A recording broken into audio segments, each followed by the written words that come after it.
Bonsoir Patrice. Bonsoir Dante. Alors dans cette page éco, on parle d'un possible effet francophonie dans l'économie. Un effet déjà observé en Europe par une économiste qui s'appelle Maria Massoud. Elle est chercheuse à l'université de Genève et elle soutient qu'en 20 ans, entre 1995 et 2015, les échanges économiques entre deux pays du monde ont été plus importants de 18% en moyenne quand ces deux pays étaient francophones. Et ce chiffre peut grimper jusqu'à 35% quand il s'agit de transactions entre la Belgique, le Luxembourg et la France. Est-ce que tout ça est transposable en Afrique, Patrice? Écoutez, a priori, oui. Une communauté linguistique, c'est un atout. Moins de traduction, par exemple, donc pas de frais de communication.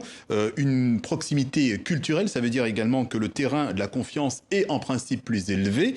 Et puis, il y a aussi les monnaies communes. Et là, je vous l'accorde, au regard des débats enflammés de ces dernières années autour du franc CFA, ce n'est pas un atout majeur politique, même si ça permet de faciliter factuellement les transactions. Donc, hormis la question controversée du franc CFA, cet effet francophonie est une réalité en Afrique? Alors c'est en tout cas le défi que s'est donné l'Université de Montréal en partenariat avec le gouvernement du Québec, l'Agence universitaire de la francophonie et l'OIF, l'Organisation internationale de la francophonie, quand ils ont lancé conjointement, en juin 2017, l'Observatoire de la francophonie économique. Alors, quelle est la mission de cet observatoire? Voilà ce que dit l'OIF.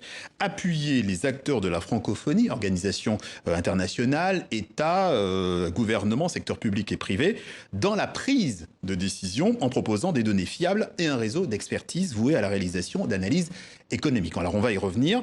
Cela permet en tout cas à l'OIF de développer des synergies entre pays francophones et pas seulement au sein du continent africain. La semaine dernière, par exemple, sous l'impulsion de l'OIF, des délégations de plusieurs pays d'Afrique francophone, Cameroun, Burkina Faso et Côte d'Ivoire, se sont rendus au Vietnam, pays francophone, pour explorer des terrains d'entente économique autour de matières comme le coton, laine arcade ou le bois.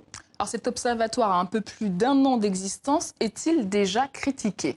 Alors un observatoire qui appuie, on rappelle, les acteurs de la francophonie, un gouvernement notamment dans la prise de décision. C'est un organe qui fait du conseil, mais c'est aussi pour certains un organe qui fait du lobbying. Alors il faut être très vigilant sur ces relations. Je vous renvoie d'ailleurs à une tribune parue la semaine dernière dans Jeune Afrique, une tribune signée Kako Nubupo. C'est l'économiste et ancien ministre togolais. Il est un ex-employé de l'OIF, il faut le rappeler. Et il pointe du doigt un manque d'audace et une vision encore calquée sur le passé. Il estime par exemple impératif pour les économies francophones qu'elles puissent produire et transformer elles-mêmes sur place leurs matières premières. On n'y est pas encore.